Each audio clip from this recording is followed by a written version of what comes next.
Welcome to the session exploring the future of social media.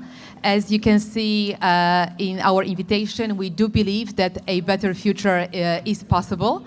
It will look not like better Meta, better TikTok, or better Instagram. It will look radically different. We might have, thank you, we might have examples for you, but before we dive into the topic, let me introduce myself, if I master the clicker. No? I think we are waiting for... Yes? It's a fresh one. No? Okay, I will keep trying, because we need that screen.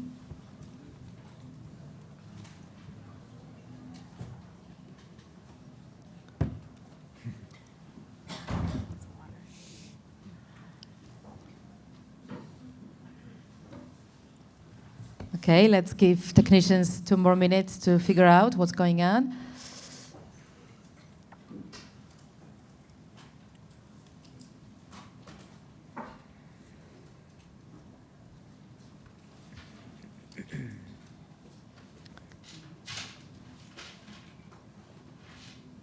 No? Oh, it's animated now. They're connecting it.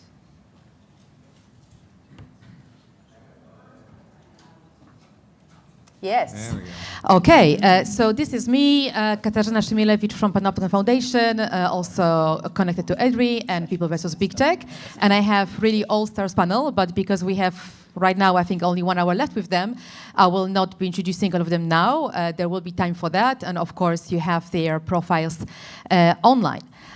So the basic line of this intro is that the world of social media as we know it today is not looking good. As I think by now it has been quite well established by researchers, but is also revealed by the platforms themselves. They usually go for engagement-based ranking because that's their business model, full stop. And since 2 years, they are forced by European law, and namely the Digital Services Act, to analyze systemic risks posed by their services, in particular recommender systems. It's one of the listed features that VLOPs have to test against long list of systemic risks, which include mental health, civic discourse, electoral processes, everything that we have reasons to be worried about. And guess what? In the first round of risk assessments, they did not really mention engagement-based ranking as the source of these risks or even as the contributing factor, many of them. And today we will base the discussion on the premise that it does contribute to systemic risks, and not only it's a problem we know, we should be discussing solutions to this problem. So expect that. To set the scene and kick us off, we have invited a special guest who will tell us about a successful experiment in pro-social ranking. So that's setting the scene of what's possible and how this system could be reconceptualized or redesigned. This is Jonathan Stray. Welcome. Thank you, everyone. Very nice to be here. So you can look me up if you like. We'll jump right in. Myself and a large team of folks ran an experiment over the past 18 months called the Pro-Social Ranking Challenge. Challenge because what we did was oh, I see, you moved the, You can go back with the red. I see there's some edits, that's fine. What we did was we ran a competition for people to design new social media algorithms which we hoped would have effects on 3 areas: polarization, news knowledge, and well-being. We had 21 submissions from all over the world, and by submission I mean a prototype algorithm. We weren't soliciting ideas, we were soliciting code which had to run within a particular test framework. We ultimately chose 5 of these to test, and what we did is we used a custom browser extension that could change what people saw in the top 50 or so results on 3 different platforms. So we were able to reorder items, remove items, and add items on X, Facebook, and Reddit. All of the submissions we ended up choosing, or our panel of scientists ended up choosing, were what we call bridging-based ranking. Some of you may have heard this term before. The idea here is, rather than choose the content which receives the highest engagement, choose the content which receives the most diverse engagement across some sort of line of conflict or division. As we were running the experiment in the US with the general population, that line is left-right politics in America. This is one of the algorithms, just to give you a sense of them. This was testing an idea called surprising validators, which first appeared in the literature more than 20 years ago. The idea that when we see something that goes against our beliefs from a source we trust, we are more likely to change our view. And vice versa. When we see something that we would agree with from a source that we normally distrust, that humanizes the outgroup. So here's an example. Melania Trump says she supports abortion rights. Another example would be Kamala Harris says she owns a gun, that kind of thing. This is one example. We had 5 different algorithms. I'm going very quickly because there's a lot to this. This is the first time we have presented the results in public. The experiment ended in February.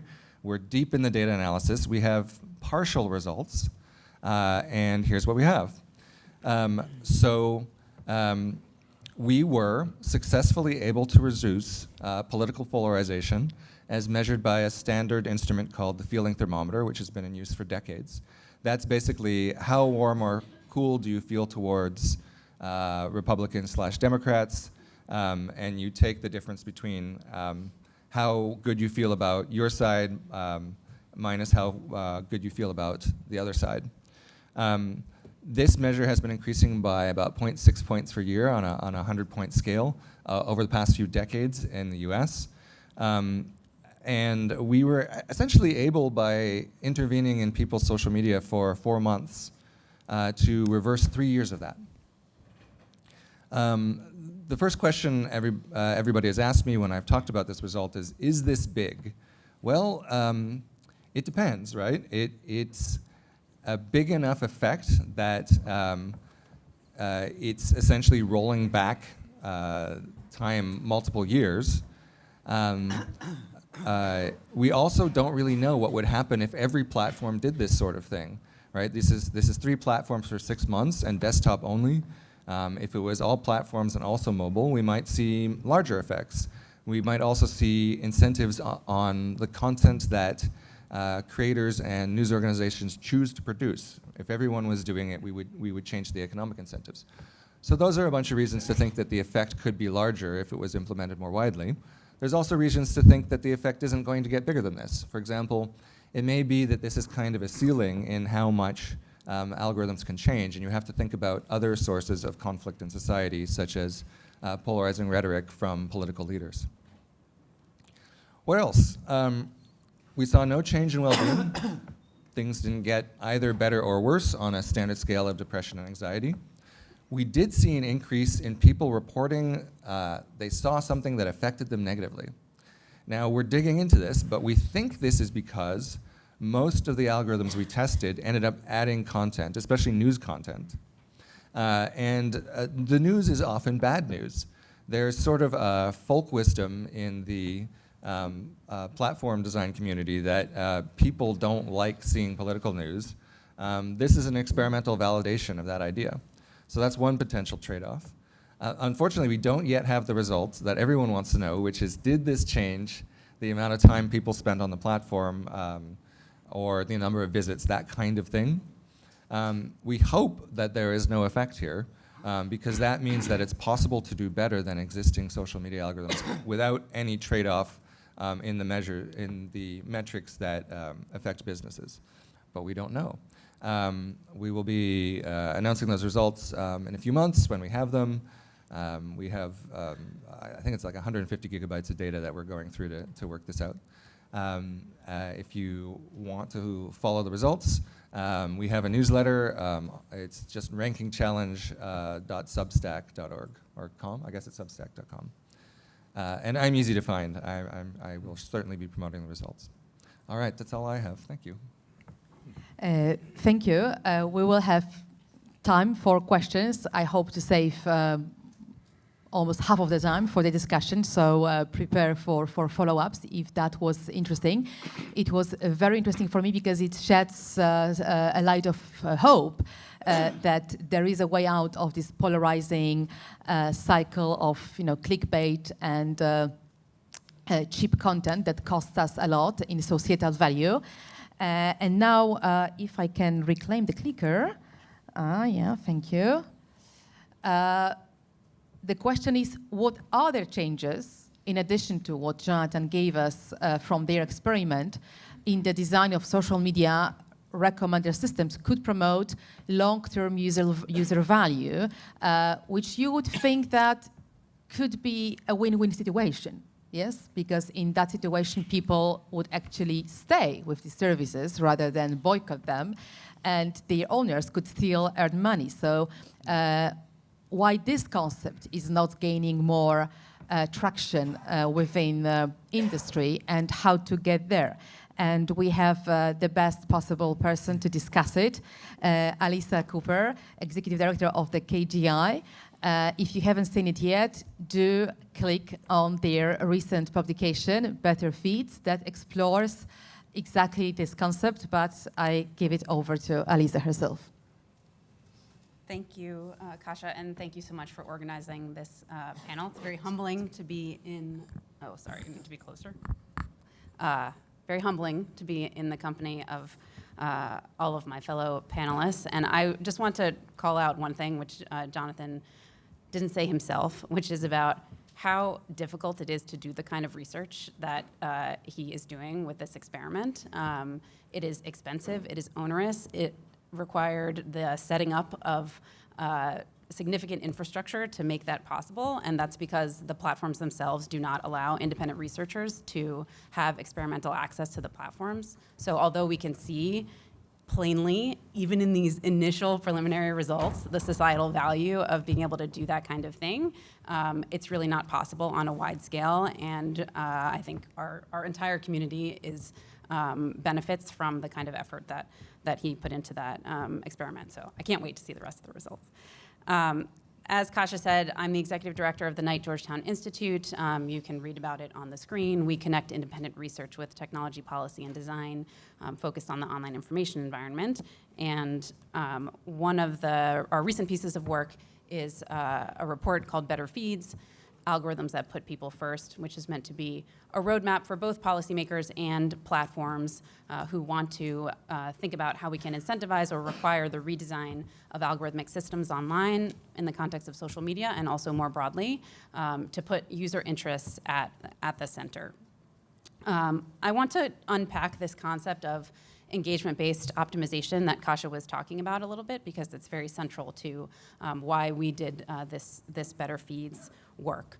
A number of platforms today have this engagement optimization or sort of attention maximization at their core. What does this mean? It means that they collect a vast amount of data about how users are engaging with the platform, and by far, this is the largest volume of data that they collect. So this is things like clicks and likes, reactions, reshares, upvotes, downvotes, comments, these sorts of things that they have in extremely high volume. They take those signals in and they use them in their algorithms in order to optimize the platform to keep people there, to keep them dwelling and watching, to make those platforms as sticky as possible. And in particular, in the case of advertising-based platforms, this allows them to maximize the revenue that they can earn from advertising by keeping people on the platforms. This is a design which is upstream of a variety of different harms and where observers have noted the connection between this engagement optimization and a number of different harms, including polarization and toxicity, extremism, negative social comparison, extreme content, sensational content of any kind can be downstream of this sort of design. So whatever your concern is about the harms, in particular on social media, engagement-based optimization is probably one of the contributing factors there. And one thing to note about all of those signals that I talked about, the clicks, the likes, the shares, and so on, is that they reflect people's impulsive preferences.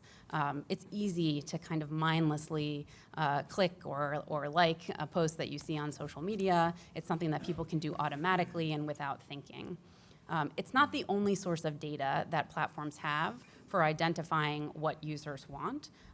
We can think about more onerous or effortful signals, things like writing a long comment, making a purchase, watching a movie, these kinds of things that require more effort from the user and more deliberation before they are complete or before they take place. And this is what brings me to this concept of long-term user value. So this is a thread that pulls through our entire Better Feeds report.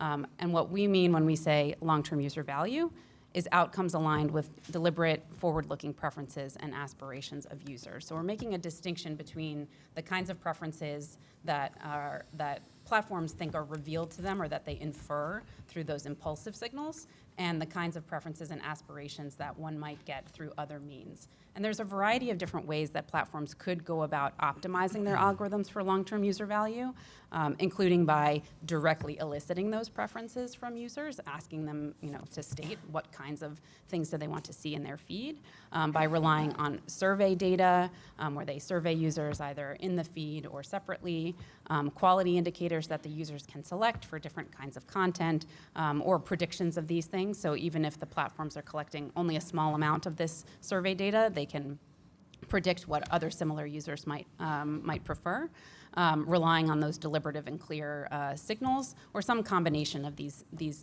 different aspects.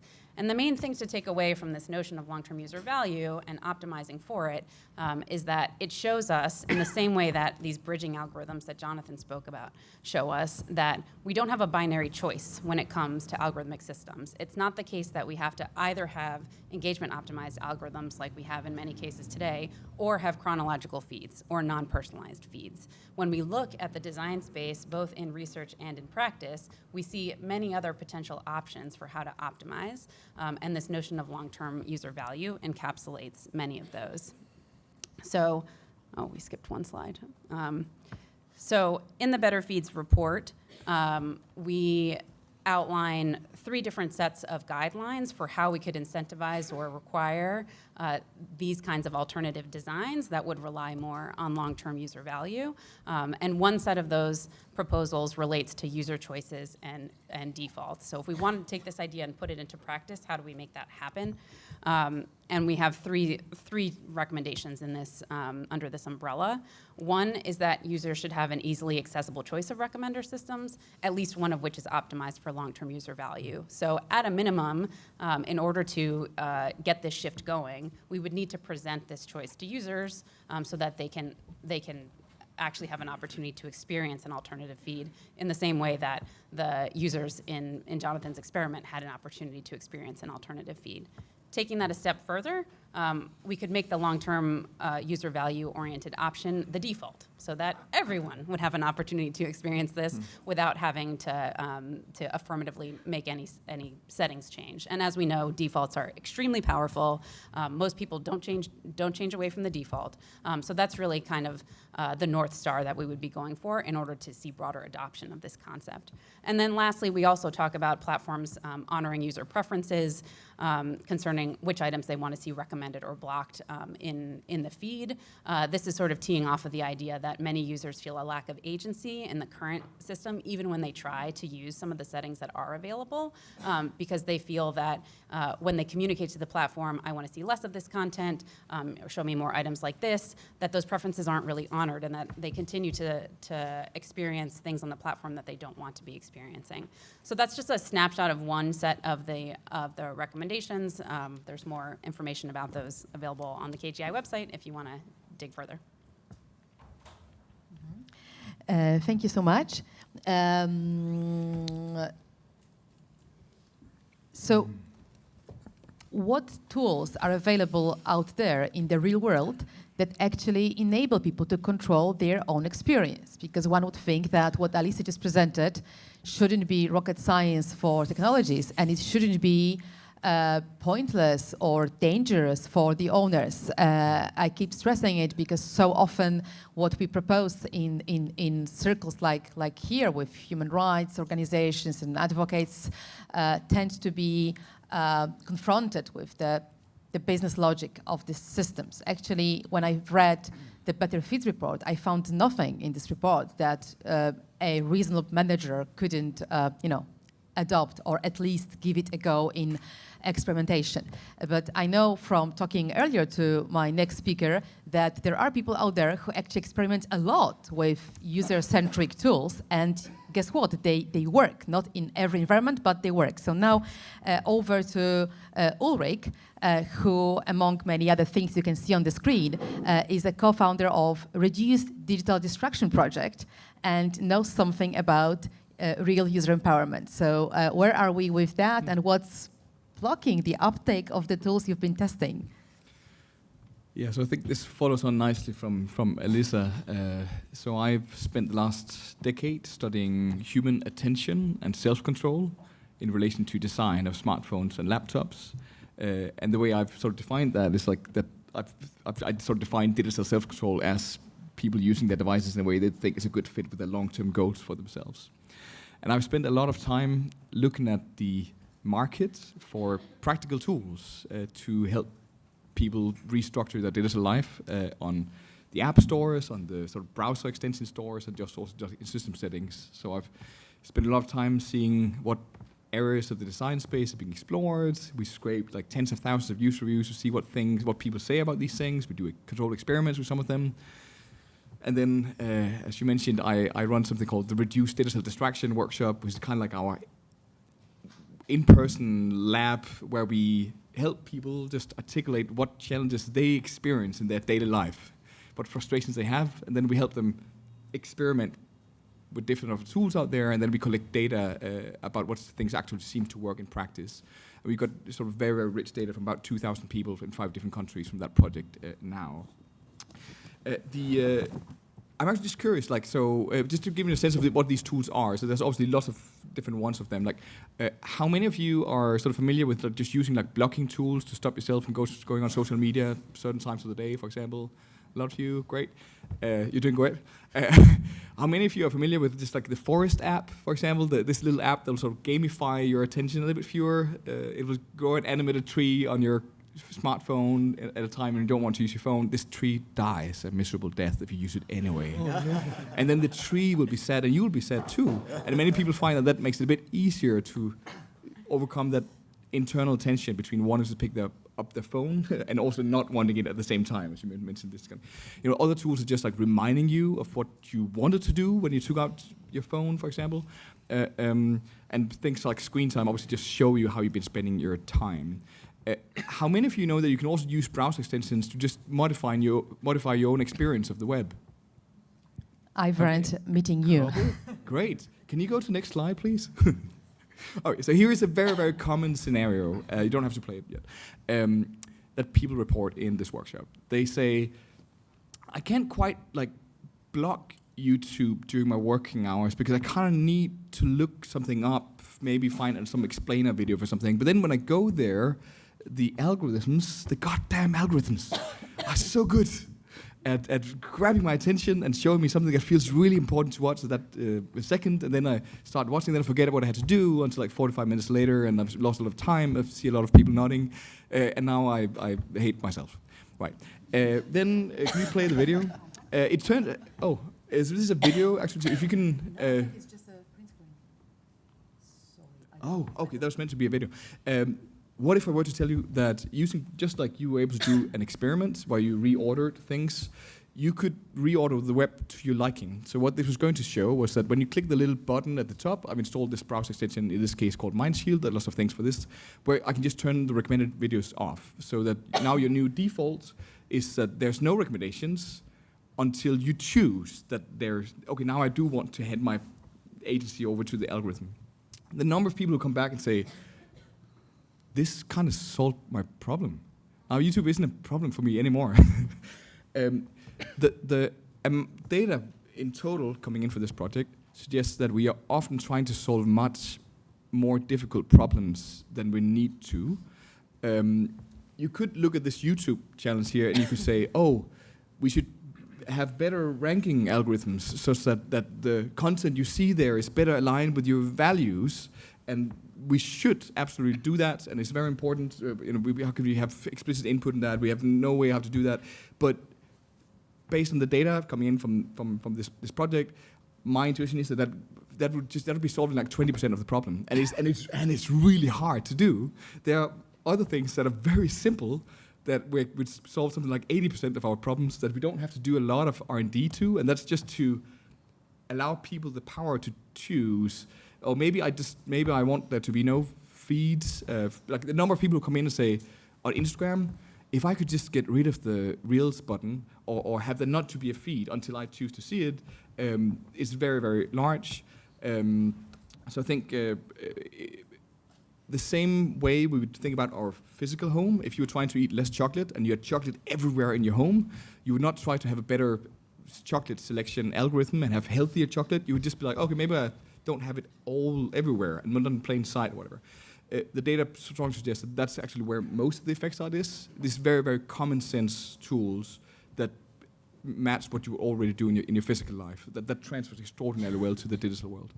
So if this is so easy and doable with simple plugins, which I haven't been aware of until I met Ulrik and I saw in the workshop that this exists, and I was asking myself this question, why are the big businesses not using it, not even allowing us to use them? What's blocking the uptake of such tools in the real world? The first obvious answer is that these tools are not working in app stores, they are working in browsers, but I have a better person to explain what's wrong with the world here, and this is Marc Faddoul, computer engineer and transdisciplinary technologist, the person you should associate with AI forensics and amazing work they do auditing algorithms. Marc, over to you.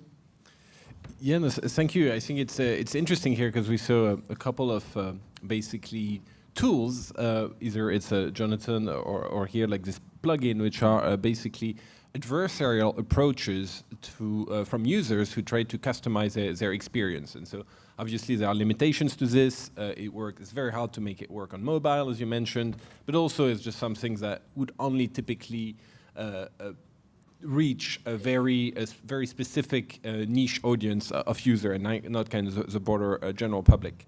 And typically that's also part of what's the narrative of the platform, who basically say, oh, you know, users, they don't really want to personalize their experience. It's too complicated. It's too much choice overload for them. So that's why we have to make the choice on their behalf. And it's often quite almost a patronizing kind of a tone from the platform when they talk about these topics. And we kind of really see kind of a gap between this platform narrative and the user kind of needs and expectations.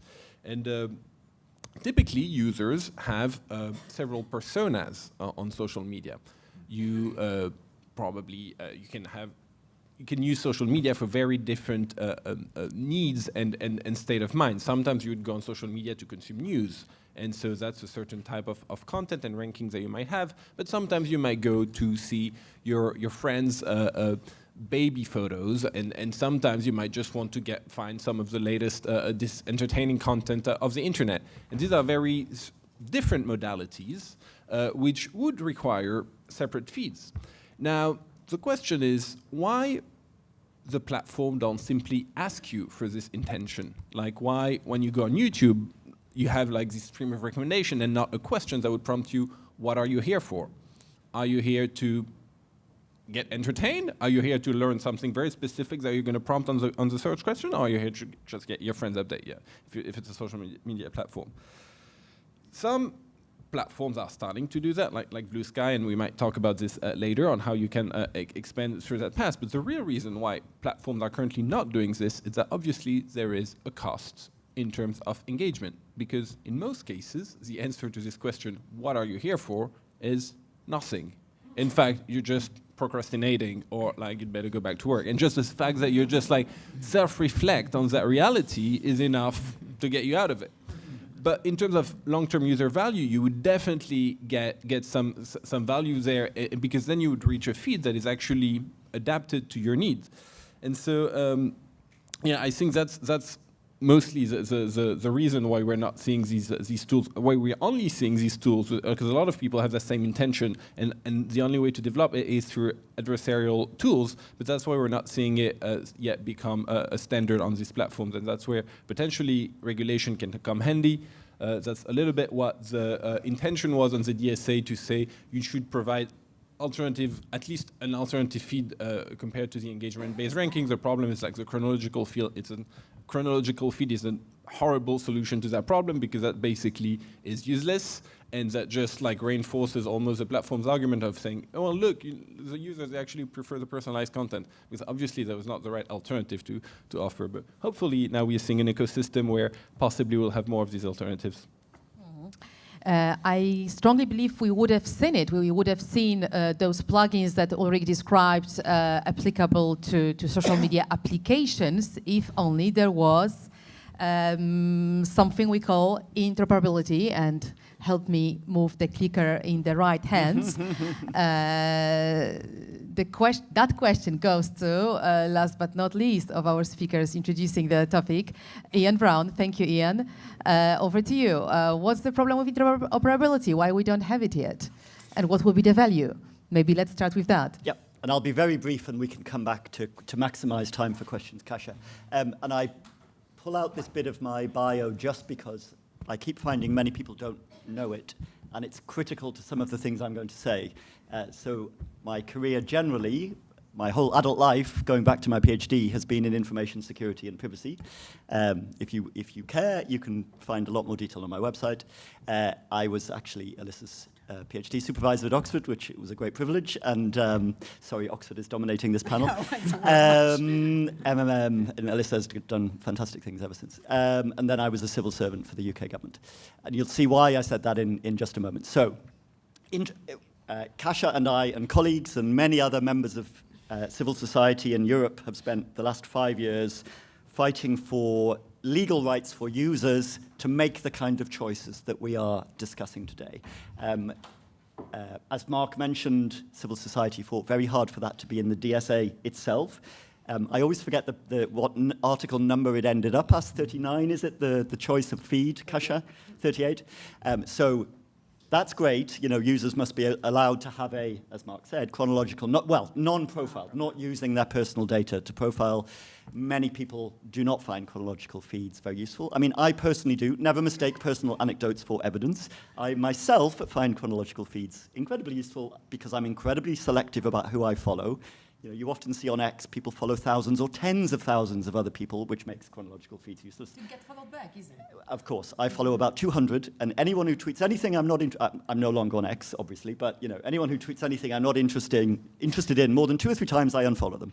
You know, I'm very, very selective. I don't mistake that for how the vast majority of people use social media. I've realized over the years, interoperability is a very vague term unless you're a computer scientist or a lawyer. So what would, in practice, a legal right to interoperable social media algorithms or social media clients, you know, end-user software, look like? So I'm going to show you some very concrete examples because it's already there. You're all very familiar with it, even if you're not familiar with the term.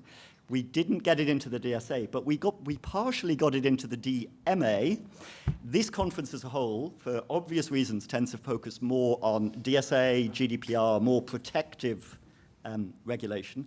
The DMA is a completely different instrument. It's competition-like. It is not competition law. It's not based, that's not the kind of EU law that it is for various reasons, but it's like competition law. It doesn't say all firms must do X, Y, and Z. I mean, nor does the DSA. The DSA's obligations vary according to the size of the platform. The DMA only affects the very, very largest firms. So 7 firms in the world currently that offer services in the EU have been designated under the DMA. They are the very obvious ones. Apple, Microsoft, Google, Meta, TikTok's owners, Booking. What's the 7th? Anyone know offhand? Bonus points? You said Microsoft? Microsoft. So what I'm talking about now, the DMA only affects those 7 firms. So if you think this is absurdly prescriptive, what I'm about to say, it only affects those, in the words of the Court of Justice, super dominant firms in these markets. You know, they're not just 40, 50, 60% of the market dominant.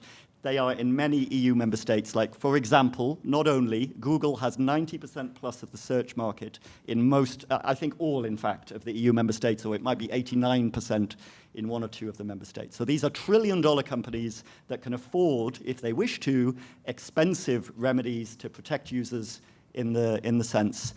And what does it explicitly look like? What is this weird interoperability thing? Users will hate it, the big tech firms say. They want us to look after them. They like familiar tools. Go away, you weird interoperability people. They hate making decisions. They hate, well, indeed. And so we're going to make the decisions for them, and everyone will be happier. Interoperability is out there already if you know where to look. So this is an example of the kind of thing. I'll come back to the DMA in a second, but what would it look like, mandated interoperability? Like that users, if they wish, not if they don't, can choose to plug in an alternative recommendation algorithm, can choose to plug in a separate client completely. So if you use Blue Sky or Mastodon, open social media, you'll know this. You can download a whole range of different clients for your mobile phone and your computer that let you directly choose, how you prioritize different subjects and users in your feed. So it's here already for some services, not for the ones that billions of people are using, but millions of users. And so how do we get from the millions to billions is the killer question of my talk. So this is one, it's called Ivory. This is a lovely example I just saw yesterday morning. Ivory lets you look at Mastodon feeds, and increasingly, Blue Sky is a different service to Mastodon, but increasingly there are tools that let you as an individual user might say, for whatever reason, I like Blue Sky because it's got a very easy, intuitive user interface. It's very like Twitter, very deliberately to encourage former Twitter users to come and get on it, because that's critical to social media. Lots of users. That's where the content comes from, as you all know very well. A social media service with 3 people on is of very little use to anybody. If I had a blackboard, I'd draw, you can imagine the kind of exponential curve, the utility that comes from a social media service as the number of users increases. It stays very low for a very long time, and then you hit sort of tipping points, and it goes like this.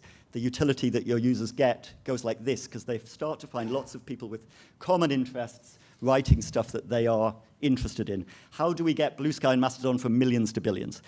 Ivory interoperates with Blue Sky now. So this is someone I follow from Mastodon on Blue Sky. Ivory's showing you a preview of a Blue Sky post, not a Mastodon post here, which I thought was a very nice one of, sadly, an executive vice president of the European Commission, Mark Zuckerberg's enjoying the experience, you can see. If you use Instagram, you're very familiar with interoperability. So this is me using Instagram yesterday. I put a photo of Brussels last night, my friend's flat I'm staying in. You may recognize the view, very close to DG competition. And Instagram gives you the option, if you wish, to share your photos from Instagram to Facebook automatically. And also, as you can see at the bottom, who you want to be able to see on Facebook, not just on Instagram, to be able to see your post. Meta, for obvious reasons, is increasingly integrating Instagram, Facebook, and Threads, its newish Twitter competitor. I've got a picture of that in a moment. So Threads, powered by Instagram. So actually, if you're an Instagram user, you can use Threads with your Instagram account. You don't even need to set up a Threads-specific account. Threads is interconnected to the Fediverse, which is Mastodon and Friends, an open World Wide Web Consortium-based protocol. Sorry, I'm going to go back to this one. This is slightly out of order. So another very interesting client. So you can implement these plug-in recommendation algorithms through clients or by forcing the platforms like Meta to enable it directly on their platforms in the way Ulrik was that Jonathan was describing. You have effectively a sandbox with a standardized API that people can write recommendation algorithms in, and which Meta or YouTube or other very, very largest firms would be legally mandated to enable this technically. This way, through end-user clients, gives you more options, because you as an end-user can download any software that you like, and you log into your services, and then it can show you all the content from those services in one feed. So OpenVibe, which is great, lets you log into your Blue Sky, Mastodon, Threads, and Nostr accounts. Then it will show you by default in a chronological feed all the posts that of the people you're following on those 4 services. They just introduced these very cute graphics you can see.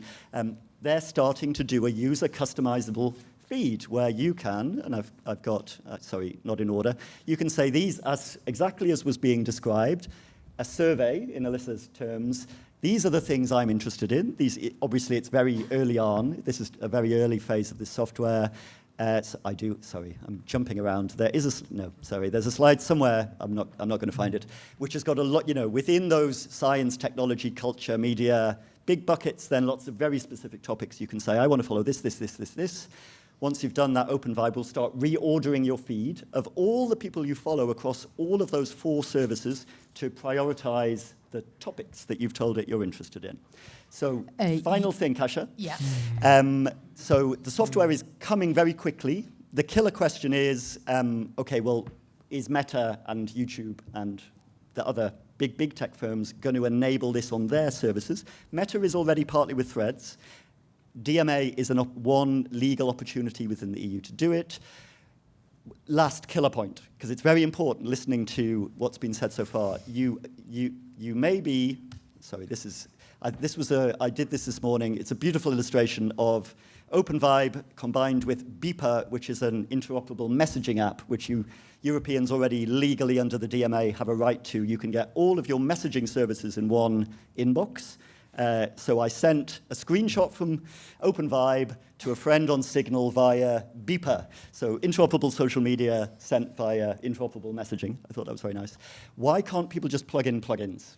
So if you're listening carefully and with a skeptical mind, as you should, well, we don't need law, because you have these browser extensions, you have these plugins, you have market incentives for the players. That's already been answered, why the big players don't add this stuff that would add a lot of value for their users already, for the reasons Marc and others have described. Why don't people just write software? Adversarial interoperability, in Cory Doctorow's great phrase. If the big platforms won't support it, well, get web software that will say, I'm going to do it anyway as an end user. My software is going to reconfigure your YouTube recommendations, your feed in X, your blah, blah, blah, blah.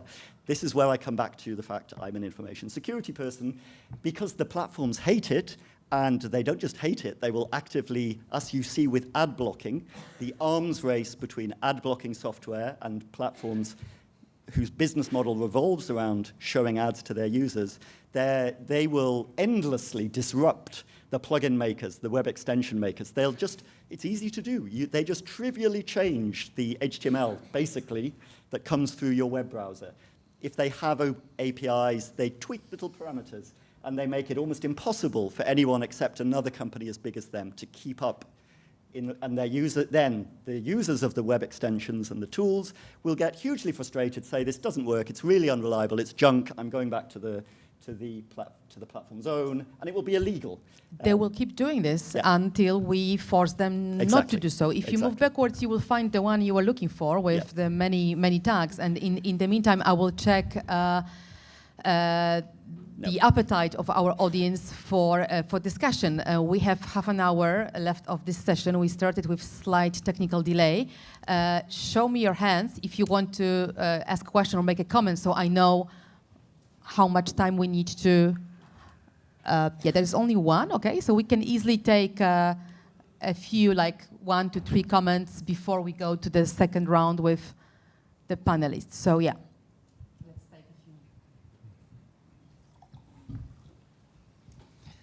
Hello, and thank you very much for this super interesting panel.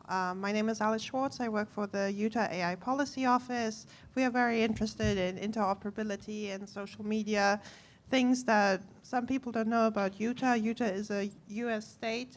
It is also the home of the Mormons. There are a few things to know about Mormons, and one is that they have big families and they are very protective of their kids. So while Utah is a Republican state, we have a great emphasis on mental health of children, and social media has been kind of a very sore point in Utah for a long time, and we now recently have introduced an interoperability bill, and we're going to see where that goes. But having said that, it's also a very innovation-focused state, so we have a lot of interactions and also influence from the corporate sector on lawmaking. So one thing that I see here when we're talking about having solutions like this, where you have that interoperability and you're forcing social media companies to share their content to other providers who can then put their own algorithms on it, what's your vision of how to make this in a way digestible to those big companies? Because those are ad-driven platforms. They like engagement and they like being able to show their ads. What happens if we now say your content has to be visible on other apps, and those other apps might filter out your ads so they don't get clicked anymore? Okay, maybe Alissa, you want to go for user value, or anybody short response, please? Why don't you start, Ian? I'll go after you. Great question. The principal objection, actually, and certainly the biggest political obstacle, as I'm sure you're very familiar, to getting these kind of legal mandates passed. And indeed, what I didn't say earlier was civil society got messaging interoperability into the DMA, but not social media interoperability, because the European Parliament was convinced. The European Parliament's version of the DMA included it, but the European Council, the member states, would not accept it. And indeed, I think Kasia was on the call, Marc was certainly on the call, where we met with the person from the presidency, the minister from France, in fact, at the time, which held the presidency, where we were trying to answer his objections. He now works for an AI company, by the way, Cedrico. I will say no more than that. I thought we had answered all his questions quite well. But anyway, the member states continue to refuse. However, the European Commission has to review every 3 years. So 2026, we'll have another chance.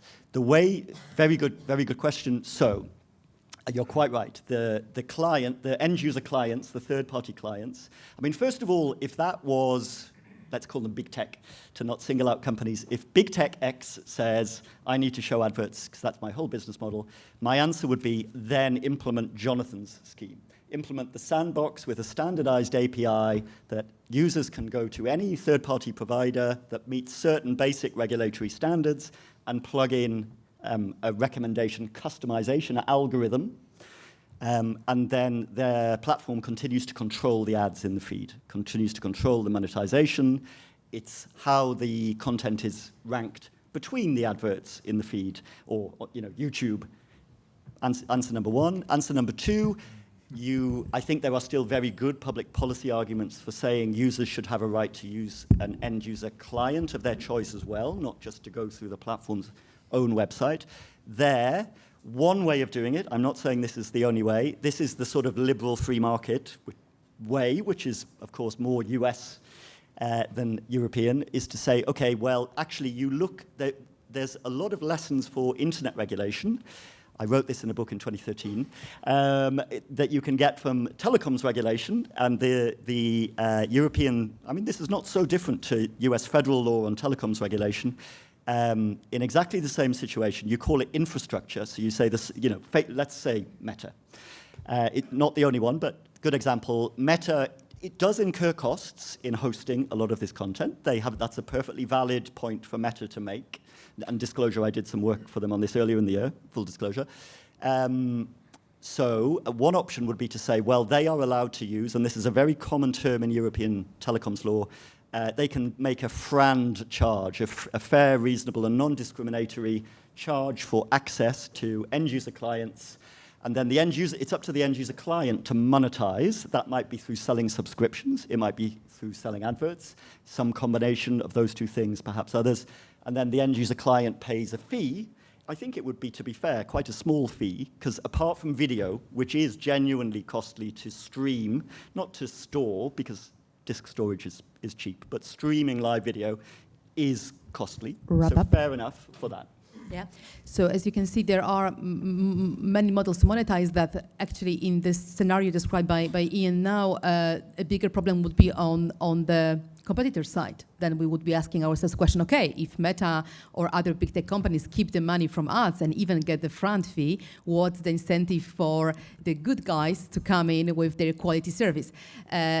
Let's go to questions again. Here, and how many? Let us count, because the time is flying. Okay, I don't see any other hands. Great. Or not great. Hi, Murat Karaboga from Fraunhofer ISI in Karlsruhe, Germany. Thanks. I was thinking when you were talking about code decision regarding the user feed, I couldn't help but was thinking about people who get themselves into bubbles of self-harming content. I was thinking about social bots. I was thinking about hijacking by radical groups. How would you deal with that if users have so much more co-decision potential? Yeah, that's a really good question. And actually, one detail that I failed to include about the Better Feeds work is that it's the product of an expert working group that came together over a period of 8 months. There were 16 different experts from academia and civil society and industry who co-authored it, including my friend Jonathan here was one of them. And so this was a question that we grappled with quite a bit in the working group. The example that came up for us over and over again was the group of people who believe in the flat earth conspiracy and this idea that there are some people in these extreme tails of the distribution who are so dedicated to their conspiratorial beliefs that no matter what you do with their feed, they will search, they will seek out accounts and content that reaffirms those beliefs. And there's some interesting things people are trying to do with LLMs to defeat this, but nevertheless, the kinds of guidelines that I talked about are broad-based. So if they were adopted on platforms, you are perhaps unlikely to be able to reach that tail distribution who, no matter what you do, is going to go out and seek this content specifically and try to tailor their feed such that it is full of that content. And in fact, one of the things that we heard is that some of those users are choosing the chronological feed that's now being offered under the DSA, because if you, as Ian said, if you specifically curate who you follow, then your chronological feed could be 100% flat Earth conspiracy and not, pulling in off-net content and whatnot.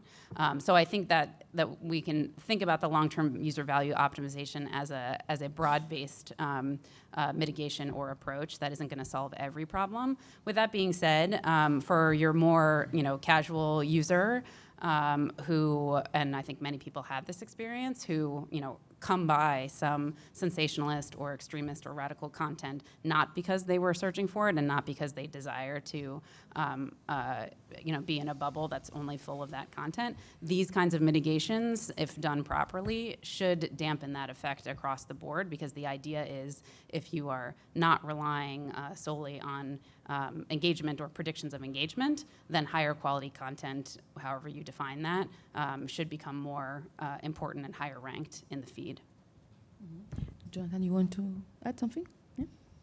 Sure. Yeah, this is a challenging question because you are balancing two different very important fundamental rights, right? So there's the right of personal choice and control and agency and the Americans would say freedom and all of that sort of thing. And then there are a bunch of social rights and values in terms of it's important for people to have diverse views and see the other side and all of this type of stuff. I personally don't feel like I have a truly great answer to this. I think from a sort of liberal democracy point of view, it's much more justifiable to talk about adding things to people's experience than taking things away. My view is that the sort of misinformation experiment of the last few years, as if you want to call it that, has largely been a failure. You can come disagree with me afterwards, in the sense that it has greatly reduced trust among exactly those people who are most exposed to misinformation. On the other hand, if you were to add content to people's, let's say, closed-minded feeds, that strikes me as much more defensible from a democratic perspective, and perhaps, this is an empirical question, but perhaps much more acceptable and trust-producing than trying to remove content. In the paper that I put on the screen, is Safe by Design, we have at EDRI table here, we have a few copies and a way to find more. we come up with the whole chapter on adding friction and warnings and teasers for people to reflect on what they do, exactly following that line of thinking. We cannot decide for them, but we can help them take different decisions. And I wonder, Ulrik, from your experience, have you found good tools to help people get out of their mental health rabbit holes or any other compulsive behavior without being too prescriptive about that? Yeah, I mean, it's really interesting. So in the workshops we run, we don't have any opinion on how people should be using their time. We just have a process that helps them articulate what they perceive to be challenges and what they think success would look like. And then we help them experiment with different ways to restructure their own experience, to try to get themselves closer to what they... the way we measure success is that we have a self-control scale we adapt from psychology that's roughly about to what degree you feel that you in the past week were spending your time in a way that's a good fit with where you want to go in life, basically. And then we try to help people score higher on that. And I will say that at a high level, the two top concerns people have is that they feel that they're not quite in control of their own behavior, like all of the algorithms are guiding them and they're annoyed about that. And they also are concerned about a lack of balance in their life. So specifically what people say that they want then is that they often just want to be able to time box their time so that particular kinds of use is just something I don't do just before bedtime, for example. And they also often just want to be able to bypass addictive features. So I think what I'm really concerned about is like for all of those billions of people who are not willing to spend a lot of time and effort to do something. That's where we need to do something in a way where we can't wait for another 10 years. And there is quite mundane things that people want, because they find themselves in these social dilemmas where if everybody's using Instagram as a messaging app, I have to open it, but then I have to fight with my attention. And we see this especially for people with ADHD or autism, for example, who feel that the world is really unfair to them because they don't have a choice but use these platforms, but the interface is just not structured in a way to make. So then for me the question is how can we as soon as possible solve that particular day-to-day problem that's like a here and now problem. And I think the fastest, and use sort of in interoperability, that's one main principle, that is probably also super slow and complicated route. Yep. Then you can think about other ways. Can we ban things? That's also really difficult. I think the quickest way is if we can have complete transparency about what the problem is in the first place. So the goal for the RED project is to scale what we do as something that's useful, and then imagine if we had, because we collect very large amounts of data from these workshops. Imagine if we had almost real-time data from 1 million people across the world about exactly what challenges they have and exactly what design patterns are causing that. Because right now the tech companies can just pretend not to know what we need to do or what people really want, because we don't have any transparency around what the actual features are. So then they are free to implement screen time limits that don't actually work for everybody, or for anybody. Yeah, therefore, after the first round of risk assessments, a large group of organizations challenged them not based on what they declare there, because they declare quite a few nice things, but based on the complete lack of evidence and data. And we are calling for that evidence to exactly start, challenging mitigation measures. Ian wants to add something. Please be brief. And we are checking the last comments and questions because we have entered the last 15 minutes of the session. My work as a civil servant was to help policymakers better use scientific evidence, and I can tell you from that frustrating job, they like numbers. So you're doing exactly the right thing. They don't like academic research. They don't like qualitative bullshit. They like numbers. Whether the numbers mean anything, who cares? Get your numbers in, is all I will say to you. Secondly, very brief point. Clearly, DSA-type approaches, risk reduction-type approaches, are complementary to competition-based approaches. They are not in any way an alternative.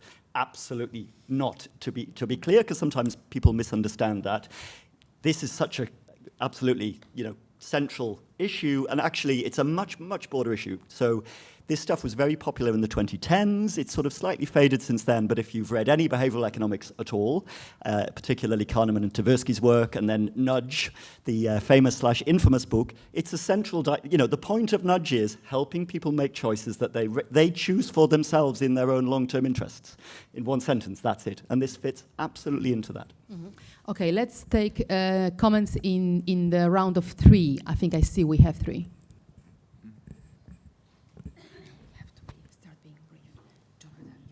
Thank you very much for this very interesting discussion. And in all the acts that you have mentioned as well in your presentation, like DMA have a controlling of my choices and possibility to choose, GDPR relies on consent, e-privacy directive on the cookies relies on consent, and you are all telling about the controlling what and who uses my data. Very good in the conference on the privacy with the privacy lawyers, people who has education and this, who studies this every day. When we go outside of this building, there is doctors who has also higher education, who has bread makers, wine makers, and they also have whole of the profession, what they know and we don't.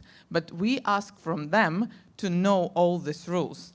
And from the perspective point of view, when you have to choose, even according to the DMA, your browser, you have to understand why they're different, what they are collecting.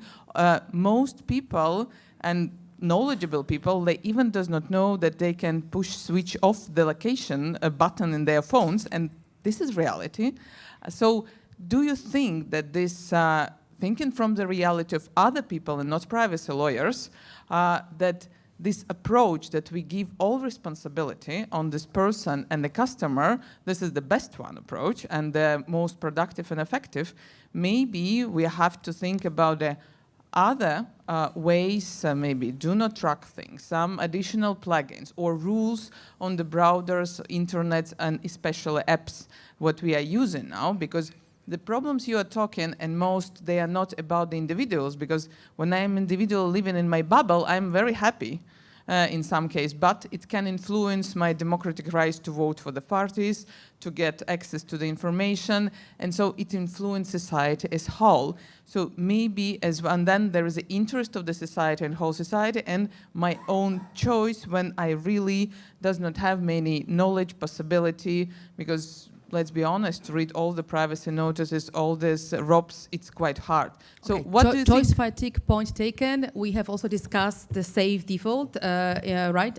If you are asking about this again, then I don't think we should go back there, but I think that's the premise of many interventions in the panel, that we are not expecting, I think, Ian, you just said it 2 minutes ago, we are not expecting people to make all these choices. We are actually quite happy to give them a safe default, a safe default where they have to do nothing, just enjoy the safe experience. But let's take more comments if they are. Yeah, thank you. My question is around self-assessment. I had a session here before about fundamental rights assessment, and another one as well, and there are systemic risk assessments that all these companies that you're now talking about need to do. How on earth, so on the one side you do all this research and notice all these risks, and it turns out to be very difficult to work with big tech on this, I understand. And on the other side, these big tech companies need to do these self-assessments, fundamental rights assessments, systemic risk assessments, under these laws that we're now discussing. So this point was actually, somebody from the US mentioned this about very difficult to do a self-assessment, but maybe you can say something about it. How can these big tech companies do self-assessments while at the same time you are the ones, and not they, are the ones that showing the risks? Okay, one more.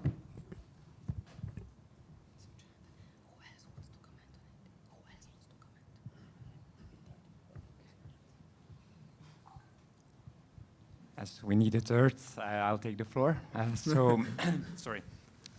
Just a question. It's very interesting to hear about all these tools or methods to limit risks posed by these big players, IT players in the US.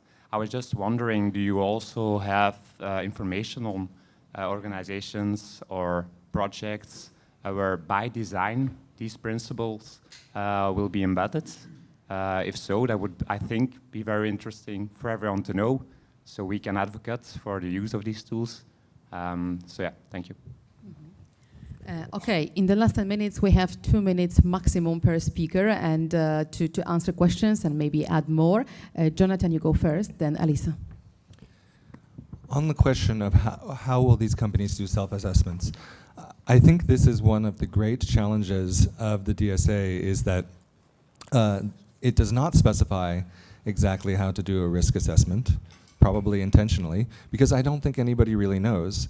My view, having just done a large experiment to, if you like, assess risks of polarization, is that to really answer this question, you would have to do something that looks like a controlled study for the outcomes of interest.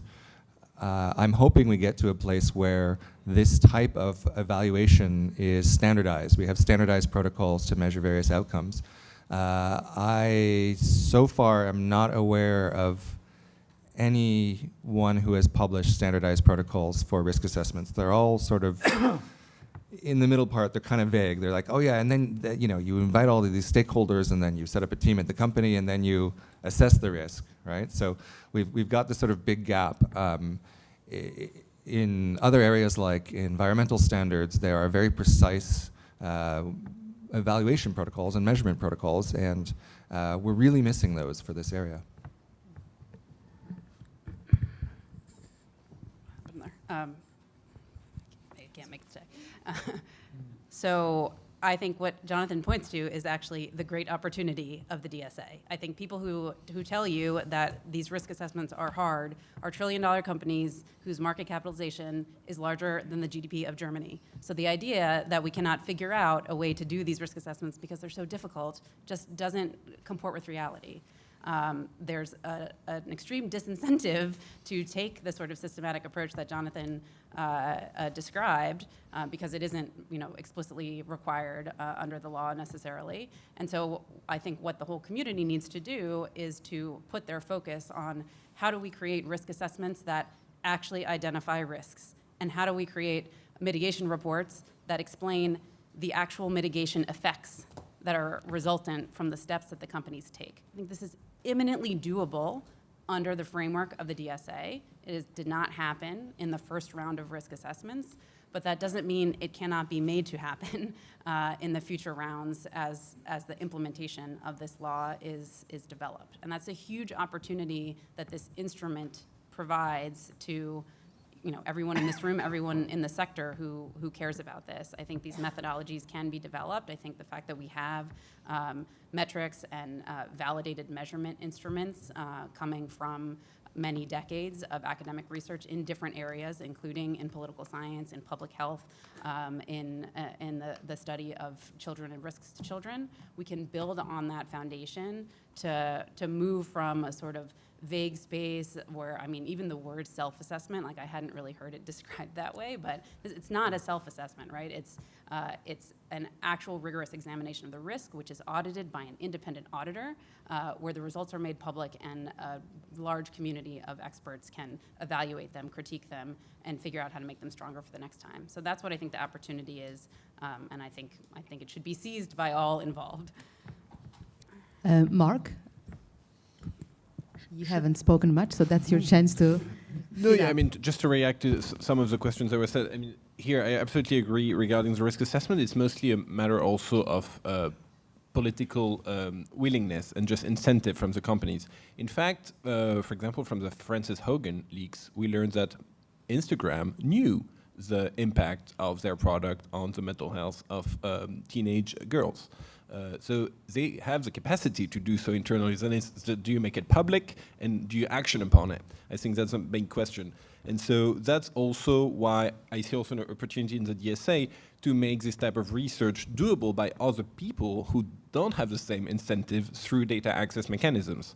So that's also very important and probably one of the most actionable part of the DSA, which we are still waiting on the delegated act for part of it, but I think it's here we see a real progress.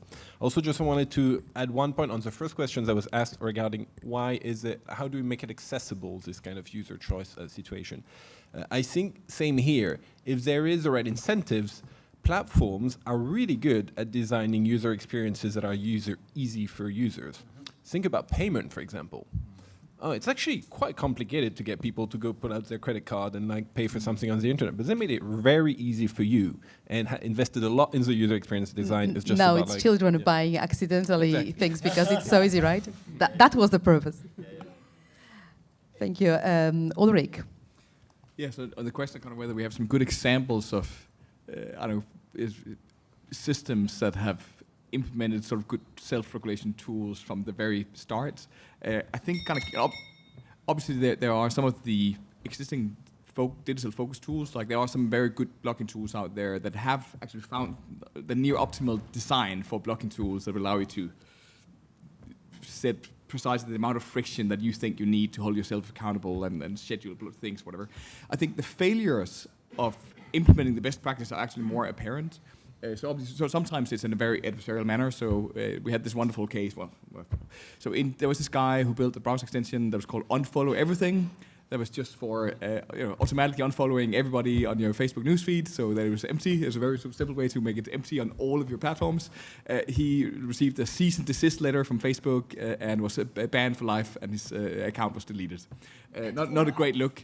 So obviously, you can understand why in this case. He got a life sentence from Facebook. But then there are other kind of failure cases where most people in my workshop say they've experimented with Apple screen time limits, and that they found Apple screen time the laziest, most useless implementation of blocking ever. Yep. It doesn't actually help them. Yep. And they don't have maybe they profit a bit indirectly from the attention economy because they take a share from like in-app purchases and stuff through the App Store, but they're not so directly incentivized. So they should be free to just follow all the best practices from the digital focus tools, and yet they haven't. Like they have a guided access mode where you can actually hide things to stop allow sort of the button on Instagram to being used, for example, but you can't say that, oh, this is just a new default for that app. It's only thought of as something for your elderly grandmother who might press something by default. They're so close, and yet they haven't spent just a little bit of time just. So I think that the glaring omissions, even in spite of, I think a lot of these things can maybe be solved through just transparency and sort of passing on of best practices. We still hope for something more than that. The Digital Fairness Act might actually include examples of some prohibited manipulative practices. Okay, one more minute to Ian, and we will be wrapping up. Louis Barclay, he's called. He's a friend of mine. He's currently at Harvard doing experiments on this stuff, so follow him if you're interested. Transparency is not nearly enough. We have learnt this from the GDPR, and civil society, has been banging its head against the wall that transparency is nowhere near enough if the firms, they will game it endlessly. They are in control unless it's enforced rigorously. They will obfuscate the results. They will lobby endlessly politicians to do nothing as a consequence. They will buy off politicians and journalists and the people who will share that transparent data with voters, because if the voters don't understand it, it's meaningless, effectively. So I agree with Kasia. Sorry, Ulrik, that's the one thing you've said I disagree with. Transparency is nowhere near enough. It's a great start if the incentives are in the right place as a consequence, but from a governance perspective, a regulatory perspective, no. My friend Colin in the audience, who's been following this stuff for 30 or 40 years, I assume, would agree on the privacy side. Transparency is not enough. Final thought, digital regulation people, and I include myself here, often focus far too much on digital-specific regulation, DMA, GDPR, DSA, acronym soup. There's a lot of other very well-settled, evolved, centuries-old law that is very relevant here, like liability. Consumer protection. Well, consumer protection is decades old rather than centuries old, but absolutely, consumer protection. Human rights law, so actually, everyone knows the First Amendment. Going back to your question, I think it's the Universal Declaration of Human Rights, but certainly the International Covenant on Civil and Political Rights, Article 19. I see Marc at the back. The freedom to impart and receive information across borders in multiple formats, blah, blah, is what you're talking about. We have all these other areas of law if we could persuade enforcers to do something about them. And that's it for today from the panel, but I believe there is a coffee break, so if you want to catch these excellent people for a follow-up question or to learn more about the work they do, this is your chance. Thank you so much. and see you around this conference and online, not on big tech platforms. Amen.